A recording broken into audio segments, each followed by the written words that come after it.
just engineers and designers a decade or so ago and said, bring in the psychologists. We want to make this thing like crack. And that's why we're all addicted to it. You go in the bathroom and 30 minutes later, you're like, what? What's happening? Hi, friend. This is Annette. This is Jared. And welcome to our Happy Family podcast. We're passionate about happy, healthy relationships. And that only happens with happy, healthy people. So join us each week as we discuss the ingredients of making your own happy family. Thanks for joining us. Let's jump in.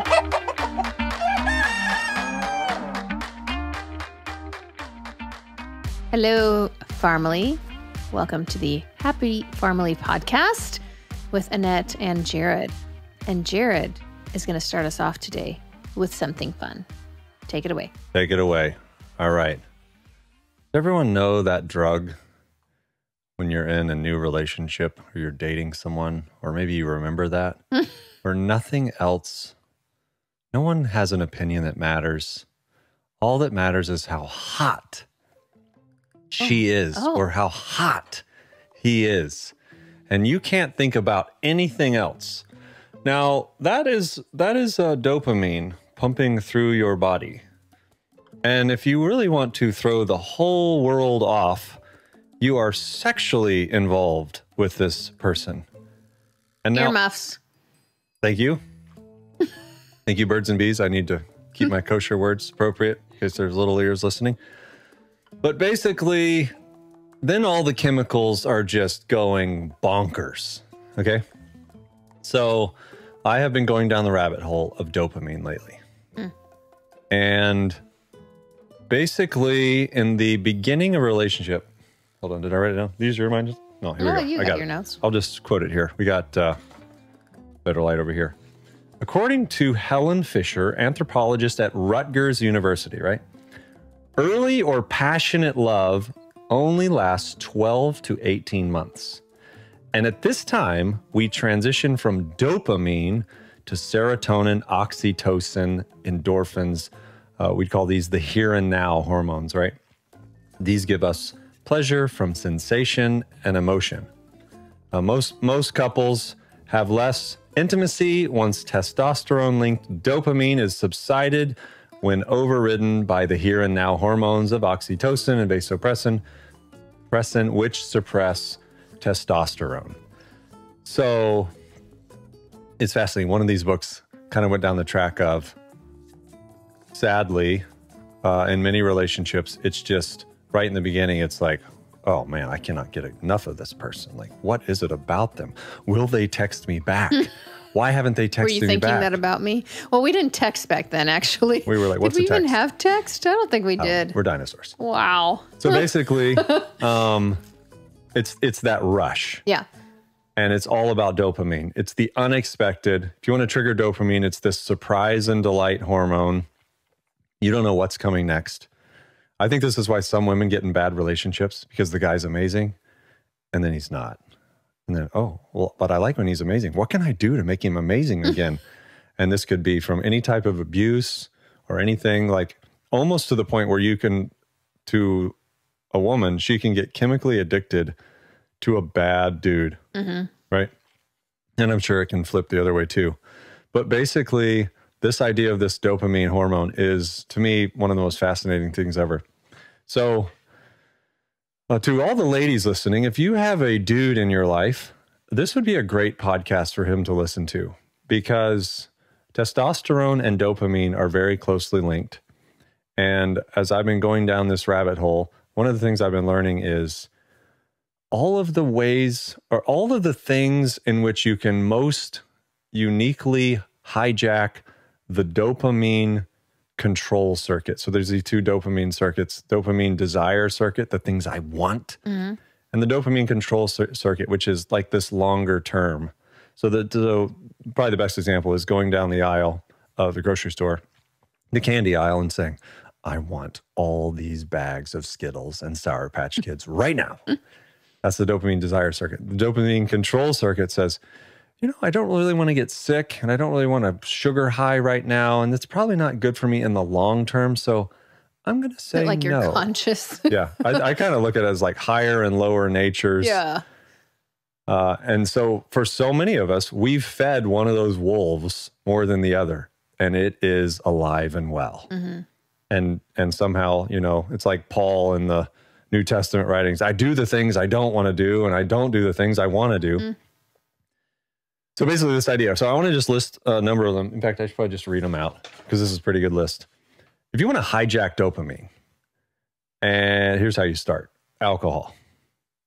So I just think about, if there's any guys listening, like just think about, man, this is literally all the things that are a temptation in my life. Or ladies, you might know, these are the problem in my guy's life or the temptation for him: alcohol, drugs, pornography, gambling, and now we're seeing this huge influx of sports betting, video games, sports, either playing them or watching them, social media, and then really any media of any kind.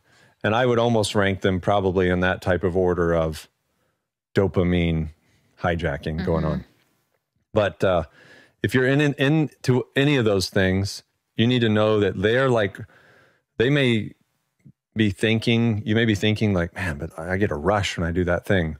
But long term, you are wearing out the natural systems in your brain, particularly your prefrontal cortex, which is where judgment and character and emotional intelligence and all these things really come down to. One of the fascinating things that I started to learn about addiction was, how do you really form addiction? And this is why I think, in relationships, it's pretty interesting, like the game people play. So it's very much, you picture it's hot and heavy in the beginning. It's like, oh, she's gorgeous. Oh, we kissed the other night. Oh, he took me on this amazing date. And then you don't hear from him for a couple of days. And then you hear from him. Hey, you want to go out tonight? And it's an amazing date once again. And you don't hear from him a few days. Then you don't hear from him for like a week. And then you hear from him again. And it's amazing. Okay, literally, this is the method of making someone addicted. Basically, the key way they describe this is particularly with porn. Normal porn, extremely interesting porn. Normal porn, boring, super interesting. They describe this also, why it works so well with social media. This great video. Oh, I love her account. Boring. Oh, that's so great. I did not know you could make Sour Patch Kids out of lemon peels. We just did that. Boring. Pick the other thing. It's the dopamine is the thrill of the unexpected. That is exactly right. I didn't know this was coming, and now I want more of it. So with social media, we can all relate with this.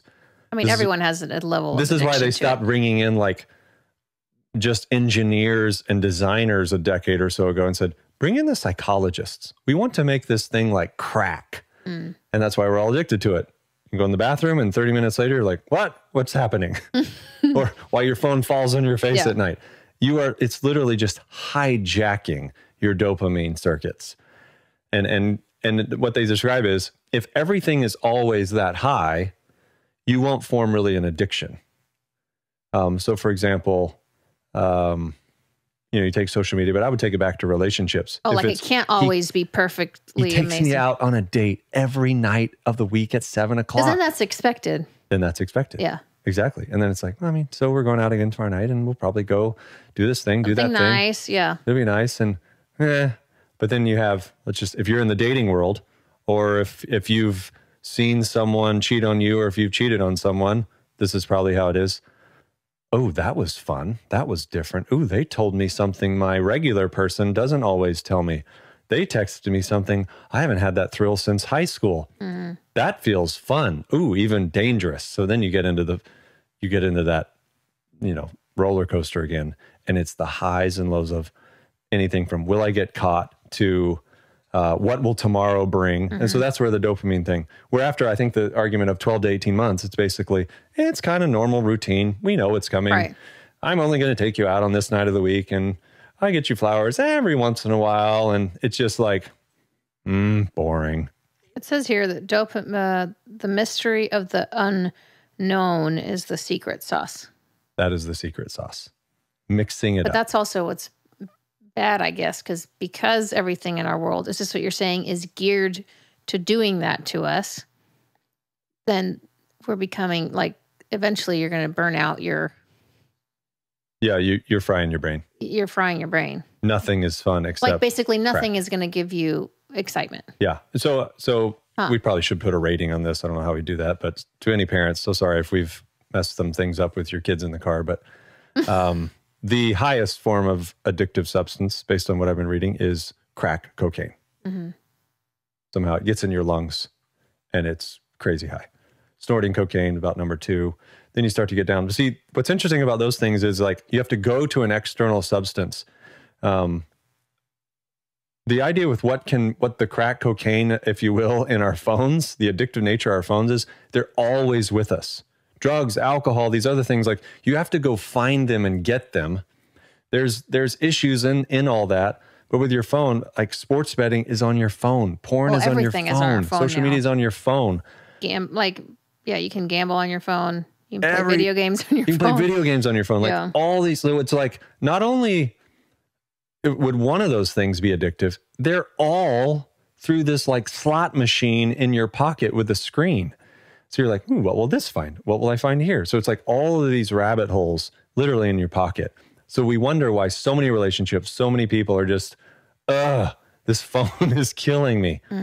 Which is why I think so many of these new places popping up of, please check your phone in. This is a digital detox type experience. So it's crazy when, I'm on my phone. I won't go off subject really, but just really quick. I'm on my phone a lot. It's like my job right now as a influencer. Sounds weird, but it's hard giving yourself, okay, this is like work time. This is regular time. I don't know. Like I have my phone a lot. And I went to this retreat back in February. That was wonderful, amazing. And they made us like sign this contract with ourselves. They didn't make us check in our phone, but they made us sign this contract that would say, we're not going to be on our phones, on social media, on the news, like anything, unless we had to just like make a phone call to home, but that we weren't going to use our phones for like, other than the fact that you use a phone to make a phone call for the next 3.5 days. And I am not kidding. I had a small moment of panic and I realized, this is terrible. That's addiction. Like that's not good. No. Right. I literally was like, oh, great. Like I can't look at my phone. And I will tell you at the end of the 3 days, it was so great that I wasn't on my phone for those 2 days that I didn't want to get back on it. It took me a little while actually to get back. So yeah, it's crazy. Our phones are just it can be such a wonderful thing, but I think there's a negative. I think the devil wants to make things bad and our phones are a very bad thing. Yeah. I read something here that said, it's really bad, this whole thing and this dopamine issue and how we can have these things through our phones and such because kids are the most vulnerable. Oh, yeah. It says that the frontal lobe on men, which is crazy, is not fully formed, which means the dopamine control circuit in men isn't fully formed until the age of 30. 30. Which is so long. Yeah. So for me, what's fascinating about that is like the ancient Hebrew priests, you could not be a priest till you were 30. Interesting. And for the longest time, like, what's this random it's like Jesus age? started his ministry at 30. Yeah. I'm just like, there's something about being 30. And I could say in my own life, like before 30, like your brain doesn't work right. Like, don't think it's. But that's wild. And I feel like in society, we are exposed to all these things you mentioned so much before the age of 30. Yeah. And what's interesting is for a lot of people, I think we've talked to some associate friends, whatever you want to call them, about their relationships and marriages changing a lot. If you were married before 30 and after, because it's like, especially if any of these ingredients are in the mix, with how many relationships are affected by the addictive hijacking substances that we mentioned through your digital device specifically, it can wreck some relationships. So one of the things I think was interesting to hit on is, you can go down the path of all the negative of this issue, but there are natural ways to get your dopamine hits. So one study I recently read described the high you get from cocaine is a very short high, 9 to 12 minutes, whatever it may be. And the equivalent, you can get in an ice bath and get the equivalent high for 4 to 6 hours. Which is crazy. Which is insane. And I can tell you from anybody I know who does it regularly, I'm guilty of that. It's addictive. It's absolutely addictive. And I think for that very reason, your body's like, I want more of this. Another thing is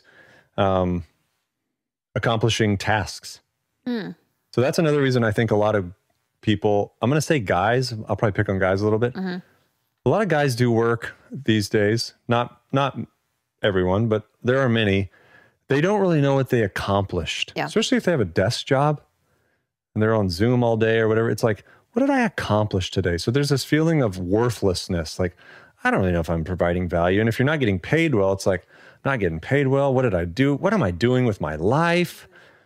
And so I think it's like this issue of, well, you're not getting the dopamine hit at the end of the day of, look at these garden rows that I lined up. Look at that garlic plants that I planted. I harvested. Or that I harvested. Like this grass that I mowed. So I think there are, eating healthy, getting good sleep, getting good exercise are all things that build the dopamine pathways up. In the good way. In a good way. So that's a thought. Like, do things that, because you want that dopamine. It's good. Like, you were made to have it. Just get it from the right ways of doing it. That's right. That won't fry your brain eventually. That's right. Is that what you're saying? That's right. And, okay. and I would say, since most of our listeners are ladies, to the men in your life, if they think that it is okay to keep some of those addictive elements around, especially the ones through the screen, they are deceiving themselves. And do not think that you will have this happy, glorious relationship if your man is addicted to any of those things. They are trouble. And they are hijacking all the things that he gets joy out of, so that when he's with you and trying to act out some of those things, he can't even experience that joy. And what happens is the body starts to say, this isn't even fun. So it's serious. I mean, if we knew somebody had an external substance addiction, we would say, hey, you got to get treatment. But we think nothing of the digital device addiction. I know, it's crazy how in our world today, that is a big issue. Oh, it's the biggest. On a lot of levels, for a lot of people, young and old, men, female, like everyone falls under some version of, and we don't really talk about that enough. I mean, we definitely talk about it in society, but everything we do is on our phones. So it's like, oh, cute to talk about its negatives, but like no one's getting rid of their phones. So no, but there's healthy ways you can manage it. If there's apps, just take away the big ones. Block porn from your phone. Yeah. Block video games from your phone. And for parents, block sports betting from your phone. Yeah, for parents, there are like a lot of services and like things offered that you can put on your kids' phones where they cannot like search so many things on the internet. For parents, yeah. I mean, that's a big thing. Like, don't let them start the addiction young. But even for adults, like relationships, like many relationships would admit, this is a problem in my relationship. But okay, let's deal on another thing. The idea of, I think an original title we were playing with this episode was how to make your partner addicted to you. Oh, yeah. You got to mix it up. It cannot always be the routine. I do think, if we talk about from a relationship standpoint, we've been married almost 18 years. We've been together for almost 22 years, which makes us sound ancient. But I do see a lot of times, there is that kind of chase when you first start dating and all this stuff. And then once you're with the person, it's like, yay, we've made it. And then you kind of get boring. Yep. I mean, we all do it. This isn't like and there is some level of comfort to knowing someone and that person knowing you and not having to like do all these things. Yep. But I think, we had an episode about dating like a couple months back and kind of how to do things different, do things exciting. You do have to every once in a while do something different so that you're excited about each other, because life is life and gets routine and, Yeah. And I mean, in this, like, to anyone listening to this who is in a relationship, I don't really, especially if you're busy, there's life, if there's kids, your work, you have to plan this out. You have to think about this. There's a book called The Power of Moments, just making moments just memorable. Whether this is dates or whatever it may be, you have to literally slow down long enough and say, okay, what am I going to do this week or next month or on this date or this thing to make it memorable, which means you have to break the script. You have to change up the routine so that something happens that the other person says, well, this is not expected. Now, I think one of the key things is, though, there's these two words, surprise and delight. So you have to surprise the other person. This is very different. And this is very awesome. So you have to kind of know the other person to kind of get that feel for that thing. I've tried to do this with Ava's birthday, where I try and buy an outfit of an animal. She's expecting. Half the time she's terrified of it. I think this year she's expecting it. So you better be a very good cat. I'm supposed to be a cat. It's a cat theme this year. So I might have to go like find a tiger. She's expecting costume quite the, Yeah. So she does remember it, though. It is funny you say that because she was saying like, you know how Dad always dresses up for my birthday. So she's only had a few of them. She does. Well, she remembers. Yeah. Yeah. And she doesn't remember a lot of the other things. Yeah. But I think it's this point of break the script. So from a relationship perspective, you want to make your significant other addicted to you. Change it up every once in a while. Surprise and delight. And keep them guessing. And they don't know what's coming because the flat line, neutral, always expected. It's just you're not going to trigger those hormones, chemicals in the other person or yourself, really, that make things memorable, fun, exciting. So this is an interesting one. I think in terms of like with your kids, thinking about with your family. I was talking to someone and they said that this girl said that her most memorable moments with her mom that surrounded around dinner and dinner time was when her mom did this thing once a month that was called like random things on a plate. And that they felt it was the most special, awesome night because literally they didn't know when it was. It just happened every once in a while. And it was called random things on a plate. And it would literally be like very random things to eat that didn't go together. And they would always remember that. And so she asked her mom one time, this is once her mom was in her 80s and she was a full adult. She said, Mom, how did you come up with the idea for, and the mom was like, oh man, like that's when we like literally didn't have a lot to eat. And I just literally was randomly putting things on a plate, but I thought I'd make it cute on the plate to, because we didn't have like a full dinner. And the girl was like, oh, I thought that was like always so intentional and so amazing. And that's what she remembered. That is because they never knew when it happened. And it was just like this thing. And that was the highlight. But because they were doing something different than the ordinary is what I'm trying to say. Oh man, you just gave me an idea. Which I feel like I should do anyways. Would it be awesome to plan a dinner for people where you blindfold them and then you serve dinner? They know what. Some people might be weirded out. It could be fun. That'd be awesome. Like not know what you're going to eat. Is that what you're saying? No, like you would, like, let's say you did it with me and you're like, hey, blindfold, here's dinner. Like, good luck. I mean, if you serve me something gross, like I'll know quickly, like, oh, this is really neat. And when's gross dinner? To Jared means casseroles. Yeah, like if it's a casserole. If you want to say something like to Jared, oh, yes, there's 40 ingredients in this. I made you casserole, honey. You'd be like, oh, barf. Yeah. But it was, if it was one of the many things someone liked, it's like, I think this is this. Yeah. You definitely would enhance the senses more. Yeah. So what was the book you were reading on dopamine? Did you say the name? We've been reading a few. I've been reading a few. The one that I think was probably had a easier reading was The Molecule of More. Okay.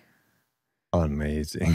And you feel like, just so I know too, because I feel like I'm learning just because Jared's been reading a lot on these topics and things. The whole point is we should do things that are triggering our dopamine, right? But from a healthy perspective. From a healthy perspective. Because I would think that equals a more balanced, like happy life, right? Or meaning dopamine's always good. Like when you talk about you want dopamine. So was there more examples of what that is other than, I know you talked about like how ice baths really help it and how doing things that are satisfying, basically maybe working with your hands. Yeah, working with your hands is one of the things. Making things. Okay. With your hands. Drawing things with your hands. Maybe even the more artistic to-do lists. Things. Okay. So if it's nothing more than write a to-do list in the morning and through the day, check it off. Okay. I do like that. Dopamine I like hits. that a lot. The little, okay. sex with your partner, not with yourself. Yeah. And what's fascinating is you get into the science about with yourself and you're rewiring your brain to be selfish. You're falling in love with yourself. It's a weird thing. Interesting. Yeah. But yeah, I mean, a lot of the healthy things are what lead us to have healthy dopamine circuits, doing hard things and accomplishing those things, you know, working out and things you may not want to do, but you do them, then you feel accomplished. Dopamine is there. It's funny. We were talking about canning last week and about how it's like something hard, but then you're so proud and so exciting. I bet that's kind of a way of that, just accomplishing something. Oh, absolutely. And, you know, feeling proud, like I did this, you know, it took me 2 hours, but I did it. Absolutely. Right. It's an accomplishment or feeling I did something good. Yeah, that's right. So I think there's so many things in your own life, with your relationships, healthy ways to boost it rather than the world has all the ways, which by the way, most of those things are products people make money on. Sure. That's what I love, the natural things. Getting in the sun, getting fresh air, enjoying water, both drinking it, hot and cold water. And these are products of nature. It's funny, things that are free, like basically doing a hot and cold bath could be free. I mean, you're using water, but sure. But no one has a monopoly on these things and isn't making a killing on them and isn't making you addictive to your downfall. Like if you're addicted to running, well, no problem. Like all the healthy things, there's not an unhealthy addiction. Yeah. The hot and cold, it's fun. We recently had some friends we kind of exposed to like, hey, we went and got a trough at Tractor Supply. We have troughs where we live. We made them into hot and cold tubs, but we had some friends try it and everyone was very hesitant, right? And I thought we were crazy, but then they all loved it because you feel really good. You do feel good. And you do kind of have this just like happy, relaxed, like feel great feeling. And who doesn't want that, right? That's right. So why not do more of the things in life that trigger our dopamine in a good way? Thank you. Yes. Yeah. Do it. That's all I got. Okay. I like it. Well, we will be back next time and cover some other fun topic. But for now, thank you for listening. You can look at the show notes for a lot of things. Jared also has a wonderful newsletter. Do you want to say? Because you talk a lot about these things in your newsletter. Yeah. The number one, oneupyourlife.com. And you can find past topics and a new topic every week. Yeah. On a lot of cool things that'll make your life happier and healthier. I think that's our goal. So thank you. Thank you for listening. And we will be back next time.